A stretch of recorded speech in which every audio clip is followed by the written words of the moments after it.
On va prendre un peu l'air à présent, ou prendre la mer avec l'invité de Paris Direct aujourd'hui. C'est vous, Clarisse Kremer, bonjour. Bonjour. Très heureuse de vous recevoir à nouveau sur le plateau de Paris Direct ce matin. Vous êtes navigatrice et vous venez de boucler le Vendée Globe. Vous êtes arrivée 12e en 87 jours, 2h24 minutes et quelques secondes, ce qui fait de vous la skippeuse la plus rapide de l'histoire de cette course. Jamais une femme n'était allée aussi vite sur l'épreuve, même s'il n'y a évidemment pas de classement féminin. Alors d'abord, bravo. Vous êtes arrivé mercredi en fin d'après-midi. On est lundi matin. Vous êtes physiquement ici à terre, mais mentalement toujours un peu au large. Oui, un petit peu. C'est vrai que passer de 3 mois toute seule sur l'océan à arriver au Sable d'Olonne, retrouver plein de monde d'un coup, ensuite venir à Paris partager un peu mon aventure, j'ai l'impression de pas trop comprendre ce qui m'arrive. Et il y a une petite partie de moi qui est restée sur l'eau. Comment on émerge d'une expérience extraordinaire comme ça ? J'imagine que ça va se faire doucement. Déjà, c'est vrai qu'il y a le retour physique à terre. On met le premier pied à terre, on retrouve ses proches, son équipe. C'est pas que c'est violent dans le sens négatif du terme, mais c'est un peu un choc. C'est assez brutal parce qu'en fait, jusqu'à la dernière minute, nous, on est concentrés sur notre bateau, sur le passage de la ligne d'arrivée.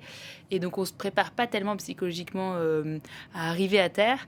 Et puis il y a beaucoup de fatigue en plus parce qu'on dort très peu quand on est sur l'eau. Donc là, je pense que ça va se faire doucement. Il va me falloir. On dit qu'il faut le double du temps passé en mer pour se remettre d'une course. Donc là, a priori, il devrait me falloir 6 mois. J'espère quand même que d'ici quelques semaines, ça ira mieux. Oui, et puis même, vous êtes passé d'un espace, alors évidemment d'océan gigantesque, mais d'un petit espace de vie à quelque chose d'un peu plus grand. Ça tangue un peu ou pas ? Alors, tanguer pas trop. Moi, ça va, j'ai cette chance-là. J'ai pas trop le mal de terre. Mais c'est vrai qu'on vit pendant 3 mois dans un tout petit monde très défini avec des objectifs très précis. Et on devient très...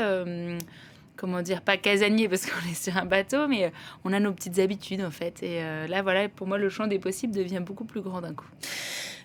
Qu'est-ce que vous étiez allé chercher dans cette course et est-ce que vous l'avez trouvé ? Ça, c'est la bonne question. Je pense que je l'ai cherché énormément de choses différentes. La réponse n'est pas aussi précise que ça. La première chose, c'était vraiment l'apprentissage sur, mais pas que nautique, hein, pas que sur la météo, mais sur moi-même, sur... Voilà, j'avais l'impression que c'était impossible pour moi de passer autant de temps toute seule sur l'eau.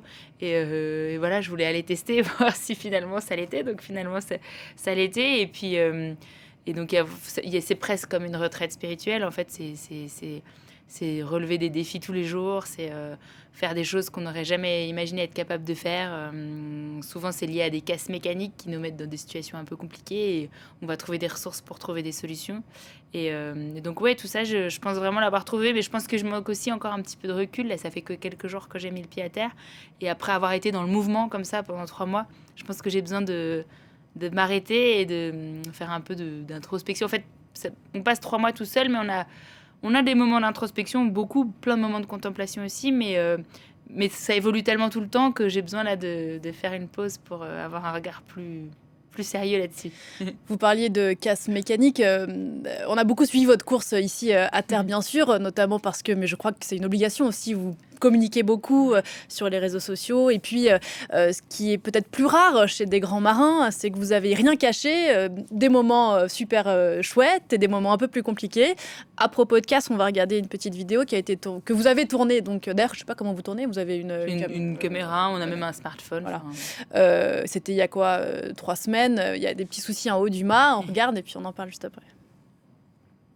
Là, c'est à peu près mon cauchemar qui se réalise. Je tente une montée au mât pour essayer de réparer mon J2. Voilà. Souhaitez-moi bonne chance. Ça a au moins permis de faire un petit panorama. Ça fait 1h30 que j'y suis. Et j'en peux plus là. C'est dur. Jamais 203. J'y suis retournée. Et j'ai l'impression que c'est bon. C'est mieux. Je sais pas si ça va tenir, mais ça ressemble à ce que ça doit ressembler à peu près. Voilà. Quelle histoire! quelle histoire. Bon, au final, vous arrivez à réparer votre mât. Et je crois que vous avez souvent dit que, voilà, dans les choses que vous avez apprises, peut-être que la compétition la plus difficile, elle est pas tant avec les autres qu'avec vous-même. Oui, parce qu'on se retrouve. Alors moi, ça fait pas tellement longtemps que j'évolue dans le monde de la course au large, donc je manquais quand même un petit peu d'expérience, même si j'avais le bagage suffisant pour prétendre être au départ du Vendée Globe. Mais il y avait beaucoup, beaucoup de choses qui étaient nouvelles tous les jours pour moi, et en particulier tout ce qui était casse technique et réparation qui allait de pair avec ces casses-là. Et on se retrouve à faire des choses qu'on n'imaginait pas être capable de faire, et du coup, on se retrouve à se dépasser. Et en particulier pour moi, monter au mât, c'était quelque chose vraiment que je redoutais. Je l'avais fait plusieurs fois en entraînement à terre et puis en mer, mais avec une équipe en bas du bateau, dans des conditions quand même faciles. C'est combien de mètres ? Alors le mât, il est à peu près à 30 mètres de haut. Là, je suis pas montée, c'était pour réparer une voile qui était aux 2/3 du mât, donc j'étais pas plus d'une vingtaine de mètres. Oui, quand même. Quand en fait, c'est beaucoup d'énergie pour réussir à monter tout seul là-haut. Et puis en fait, là-haut, le moindre mouvement du bateau devient un gros mouvement. Et donc j'ai dû monter 3 fois d'affilée parce que j'ai eu des soucis. Enfin bref, c'était toute une aventure forcément.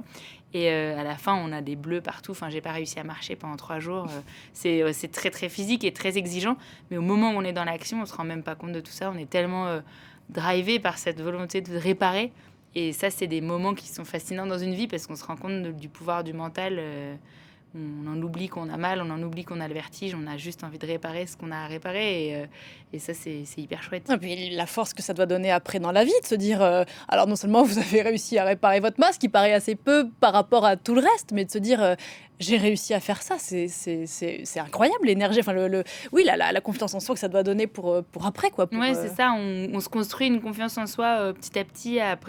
Chaque défi nous fait nous dire que finalement, nos possibilités sont plus grandes que ce qu'on imaginait. Et puis c'est surtout, pour moi, c'est toujours la même chose, c'est vraiment surmonter ses peurs et surmonter ses appréhensions. Finalement, des a priori qu'on se construit sur certaines situations. Et ça, c'est un vrai levier au quotidien pour faire de nouvelles choses, essayer de nouvelles choses. Et c'est quelque chose qui s'applique sur la vie à terre. Ouais. Ouais, dans les coups de mou qu'il y a eu, notamment au moment du passage du Cap Horn, je crois, vous pensiez que vous alliez être ravis, et puis vous vous êtes rendu compte qu'en fait, c'était génial, mais que vous étiez encore très loin, que c'était pas fini. Là, l'équipe à terre est primordiale pour le soutien psychologique. Ouais, en fait, donc effectivement, après le Cap Horn, j'avais un peu l'impression que ça y est, j'avais fait le plus dur, mais en fait, on est encore à peu près dans les mers du Sud. Il reste tout l'océan Atlantique à remonter du sud au nord.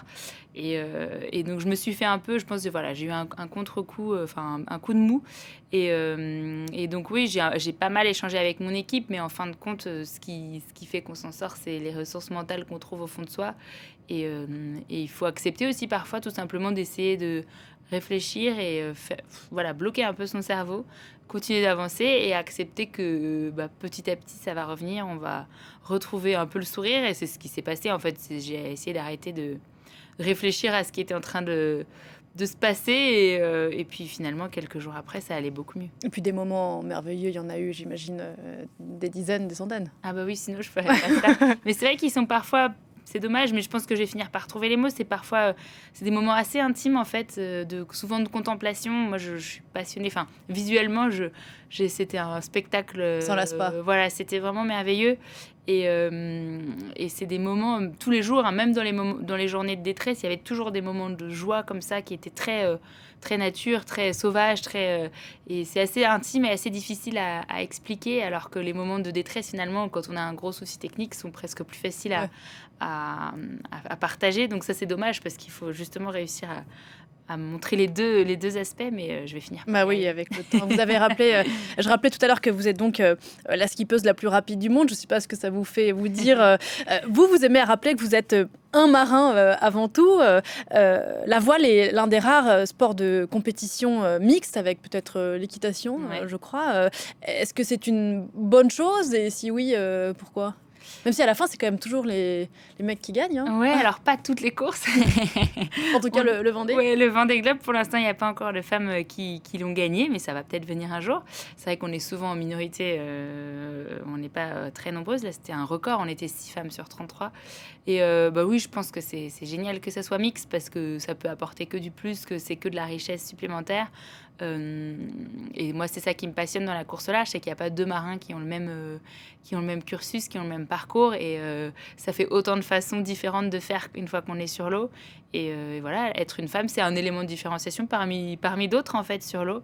Et donc, c'est pas... Alors, ça devient un sujet parce qu'on est minoritaire et que ça fait pas si longtemps qu'il y a des femmes qui ont la chance de pouvoir naviguer sur les océans, que ce soit marine marchande, marine militaire, marine commerciale. Finalement, ça fait pas très longtemps qu'on est dans cet univers-là.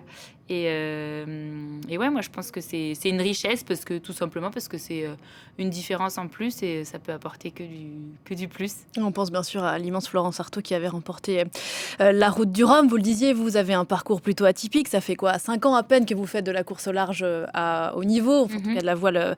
La dernière fois qu'on s'est vu, c'était il y a 2 ans. Vous prépariez avec votre parrain, le chacal Armel de Cléache, la Transat Jacques Vabre que vous avez faite ensemble. Vous aviez déjà le projet, bien sûr, de ce Vendée Globe. Qu'est-ce qui, en 5 ans, vous a fait aller si vite? Vous le disiez tout à l'heure, c'est la force du mental? Alors, c'est plusieurs choses, hein. Oui, je pense que je me suis découvert une passion au fur et à mesure des expériences que j'ai eu la chance de vivre. Moi, tout a commencé avec une transatlantique en solitaire sur un petit bateau de 6,50 m et puis derrière, on déroulait plein d'autres aventures. Mais c'est aussi, il faut le dire, hein, voilà, plein de coïncidences, de rencontres, la chance d'un parcours. J'ai Banque Populaire qui m'a proposé ce projet Vendée Globe, ce qui est une chance inouïe dans une carrière de marin. Enfin voilà, je n'ai pas la prétention d'avoir tout contrôlé, tout organisé pour que ça se passe comme ça. Et après, forcément, il y a beaucoup de travail, beaucoup d'envie, beaucoup d'énergie. Mais c'est une somme de facteurs.